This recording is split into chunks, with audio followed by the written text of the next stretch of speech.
Infinite Opportunities helps you learn more about the wide range of enriching opportunities at Pennsylvania's 14 state system universities. This week, we take a look at some of the unique programs being offered at universities across the state system. But first, we'll hear from Millersville University's president, John Anderson. Hello, I'm Frank Brogan, the Chancellor of the Pennsylvania State System of Higher Education, and welcome to Infinite Opportunities. We're going to have the opportunity in the next few moments to talk about our 14 publicly funded state universities with a special attention to one of those on our program, and that's Millersville University. We're going to talk about the dynamic nature of what Millersville does to contribute not only to the success of our state university system, but by virtue of that fact, the entire Commonwealth of Pennsylvania. Millersville is a wonderful institution located very near Lancaster, Pennsylvania. It is home to over 8,000 students and was established in 1855 as a normal school. And our president, in a few moments, will tell us about how that institution has evolved over those many years. Our president today is indeed Dr. John Anderson. Dr. Anderson has a long and illustrious history in the world of higher education.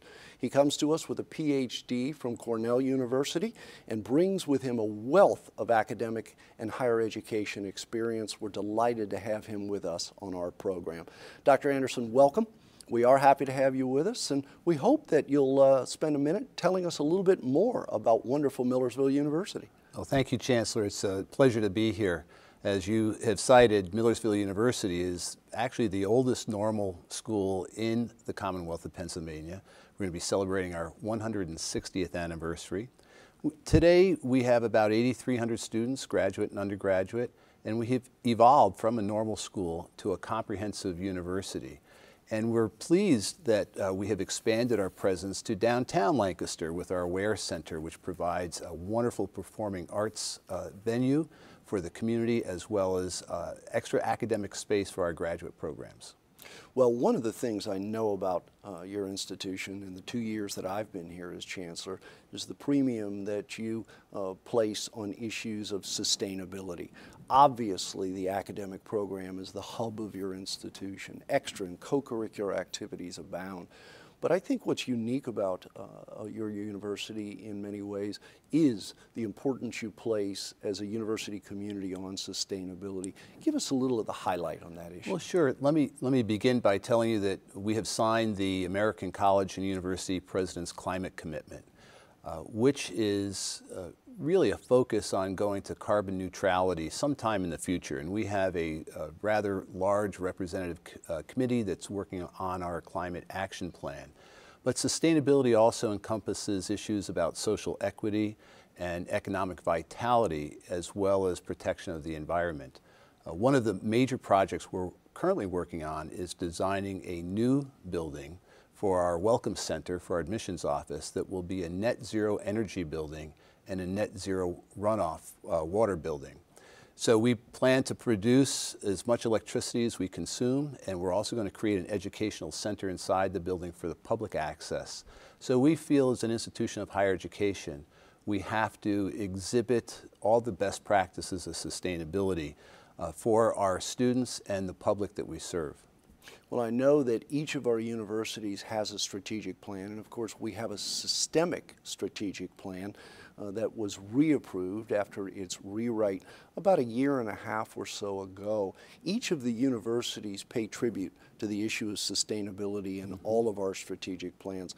I think, however, your institution has done a great job of taking that to an exceptional level of attention and actually building it within the culture of the institution, and I applaud you for that. Thank you. As it relates to strategic planning, I know you put a great deal of stock and store in the importance of strategic planning. It's become somewhat of a buzz phrase across the country, but others really put a practical emphasis on the importance of strategic planning, and I know we do in this system. Tell us a little bit about the strategic plan of Millersville University and how it's evolved. Well, we had a university-wide discussion with a rather large representative steering committee to look at where we were and where we needed to go and kind of look out at the landscape of higher education. The committee came up with 3 goals for us. That was to ensure the university's success, to ensure engagement of our student learners, and also to embrace concepts of agility, because sometimes we get bogged down in large complex organizations and can't get things done in an efficient amount of time. The plan is called our Bold Path because we figured we need to get on a new bold path for the future in higher education. We just completed our first year of implementation and we're making progress. The engagement of student learners, we're actively increasing our participation of students in high impact learning opportunities through living learning communities, study abroad, undergraduate research. We are looking at serving different constituencies that we haven't served before, such as adult learners through online programs. We just implemented our new BS to our RN to BSN undergraduate nursing degree. So we have a lot going on in the plan. We are financially getting to a point where we're looking at a very successful and sustainable future as well.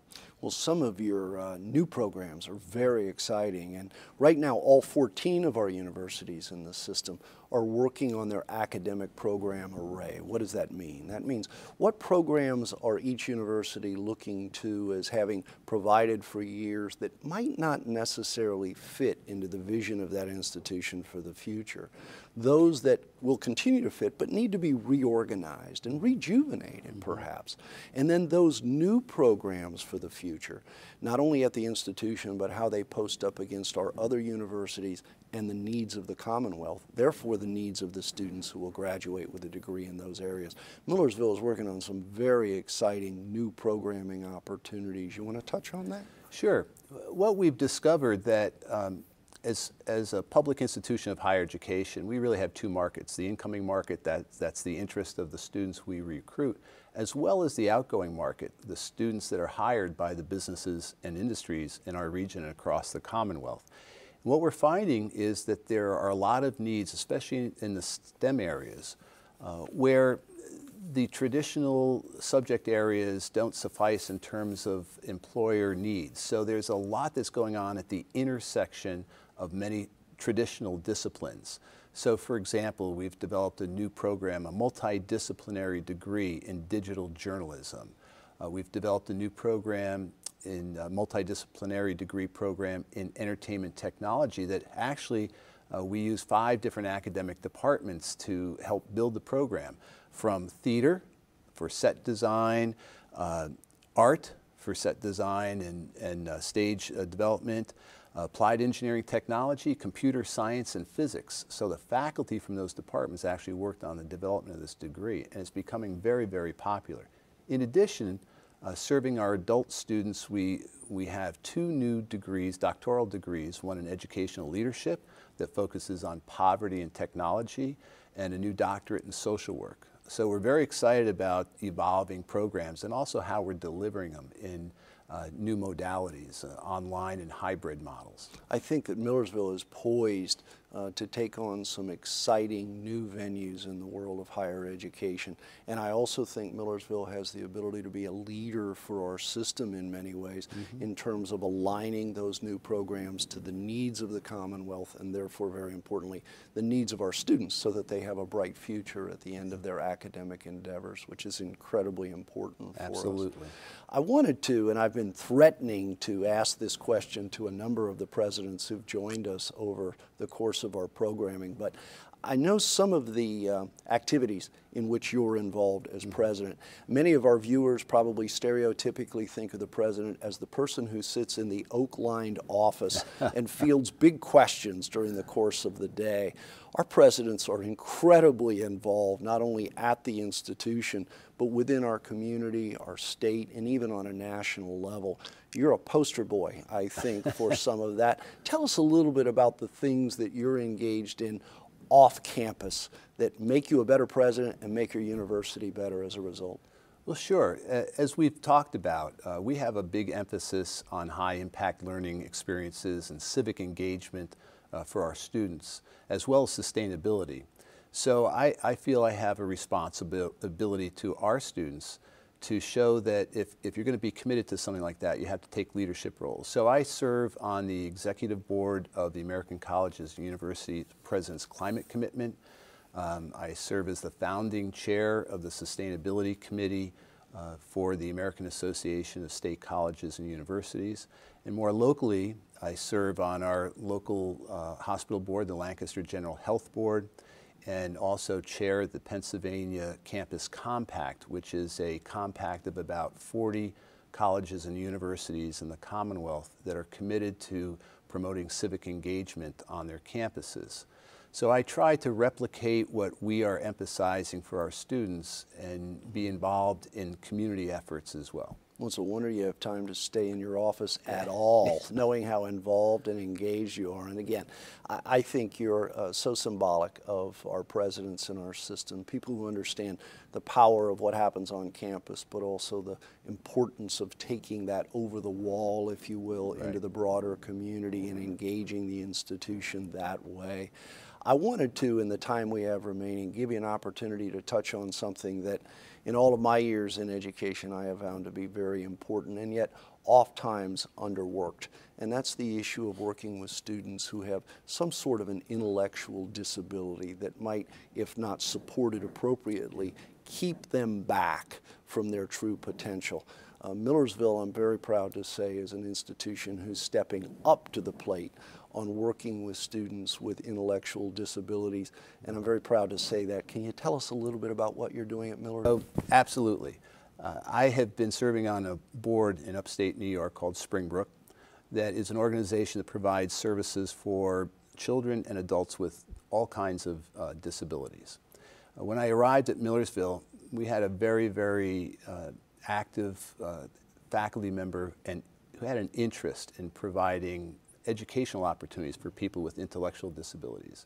And he took the initiative, and I supported him, Dr. Tom Newville, in reaching out and getting a grant from an organization called Dreams Realized Through Educational Aspirational Models. And we piloted the program for the first time last year with a student who was extremely successful. It's a 60 credit hour program that students take courses for credit and some not for credit. But the goal is to get people with intellectual disabilities as independent as possible, as early in their life as possible. So we are already up to recruiting 9 students, enrolling 9 students this fall in this program. We have coaches that are going to help them. The young man who came into our program last year has a vision to open up a dinner theater because he has an interest both in being a chef and being involved in theater. So we are helping him reach that dream through this wonderful program, and we're very excited about it, and it's going to be a role model for the Commonwealth.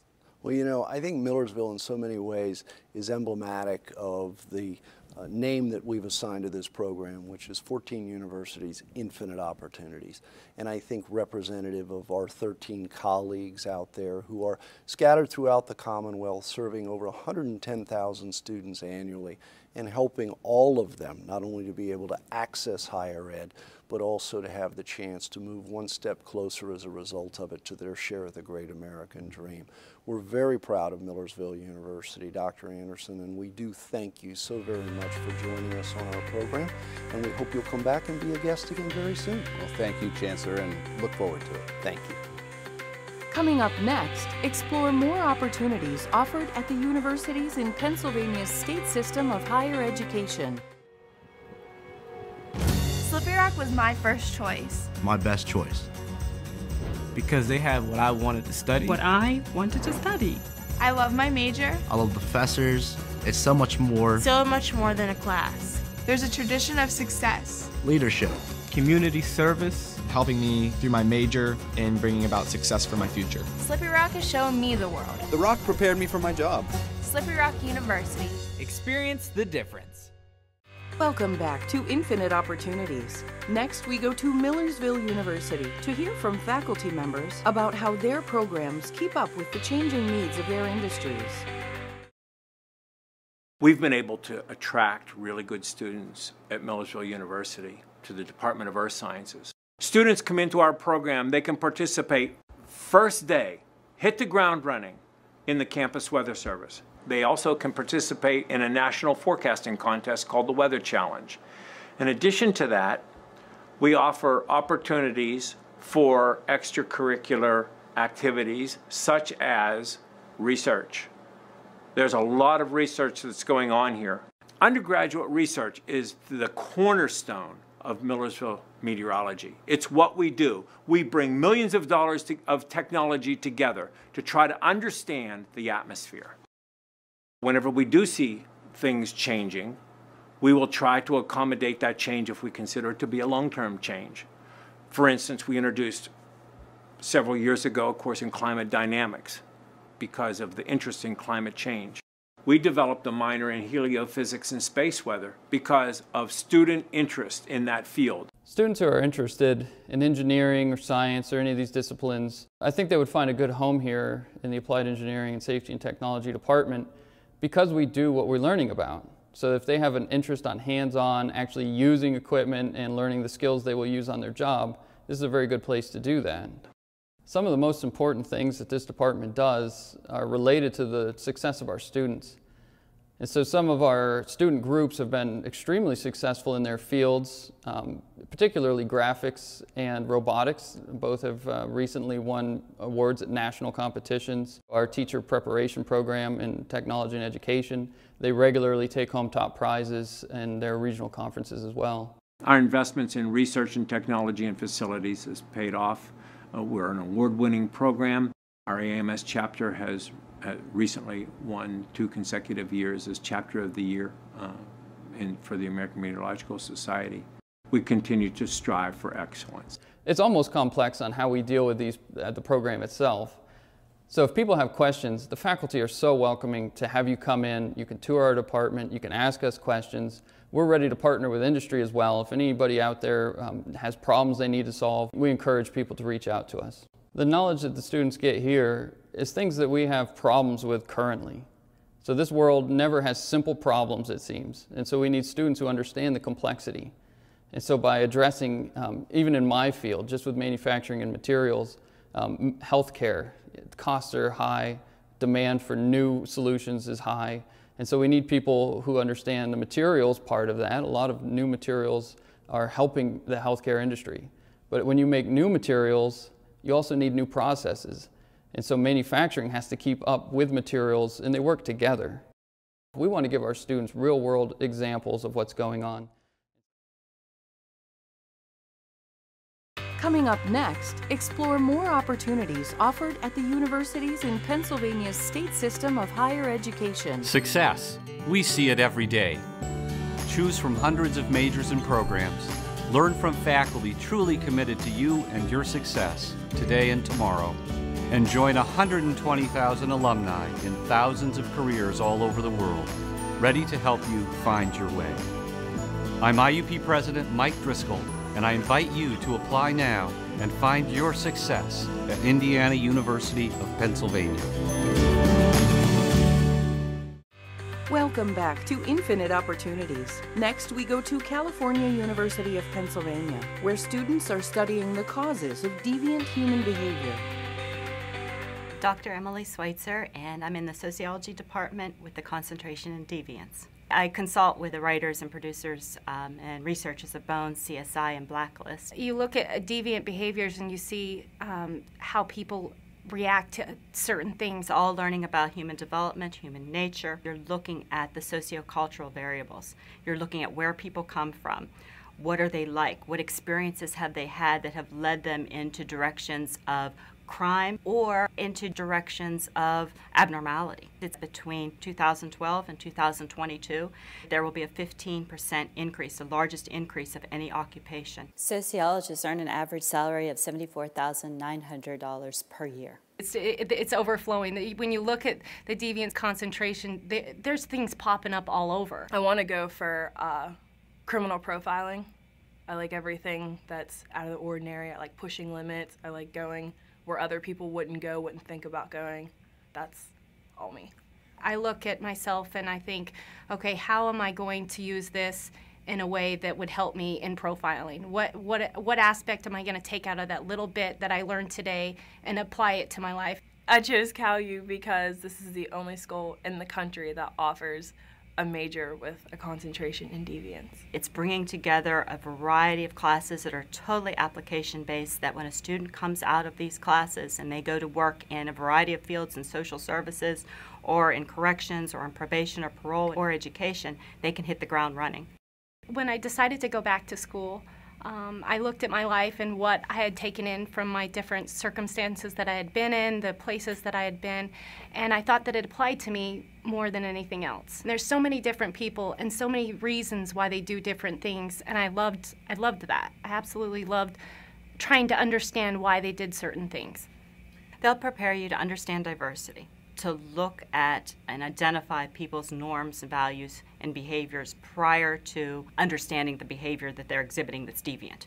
Everything that we learned, it's all been extremely clear, and it's taken my interests above and beyond for it. Beginning this fall, the Deviance program is also going to be offered 100% online. I mean, we will have video input, we will have chat rooms, we will have Skype.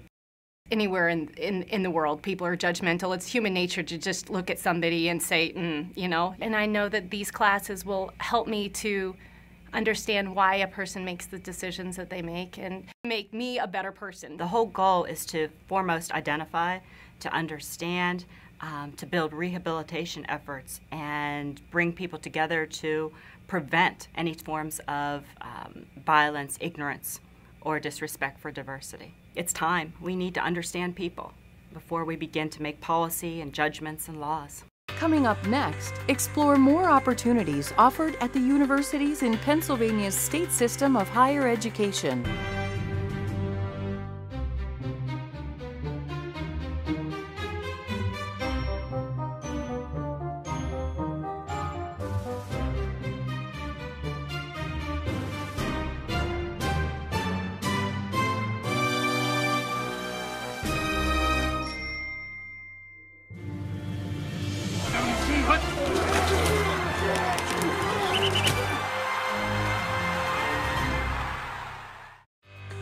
Welcome back to Infinite Opportunities. Next, we go to Shippensburg University to see how students get first-hand experience in the financial markets. The investment management program is a course that we offer here at the College of Business at Shippensburg. It's a student-run portfolio. It's real money.